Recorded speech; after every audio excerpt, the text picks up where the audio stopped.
Vi ste počeli kao punk band. Kroz godine promijenili su se članovi i stil muzike. Što je ono što se nije promijenilo, što je karakteristično za vašu grupu? Pa gledaj, u ovom današnjem bendu su dva originalna člana benda, znači ja i drugi pevač i klavijaturista grupe Ljube Đukić su dva člana koja su bila zapravo u toj, da kažemo, punk postavi na Paket aranžmanu, mi smo i napravili bend. Nije se promenilo to da je, mislim, muzika i dalje neka glavna stvar koja nas zanima u životu i da i dalje je to naše zanimanje profesionalno, znači da živimo od muzike. Kod nas u Sloveniji na svim žurkama najviše zapali vaša pesma Igra rock'n'roll cijela Jugoslavija. Kakve su vaše memorije na Jugoslaviju?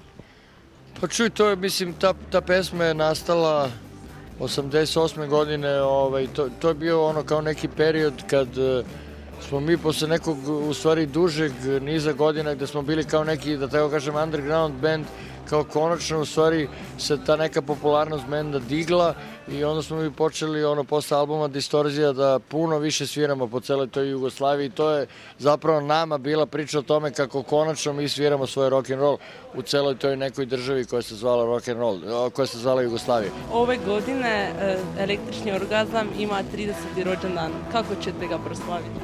Pa slušaj, nećemo praviti nikakav sad neki kao jedan događaj koji će biti proslava. Mislim, pre svega završili smo naš novi album koji treba da se pojavi u Srbiji u septembru.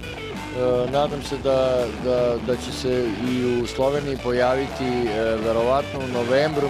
To je u stvari kao nešto što nam je najbitnije, znači novi album kao u toj 30. godini i naravno da sviramo što više koncerta.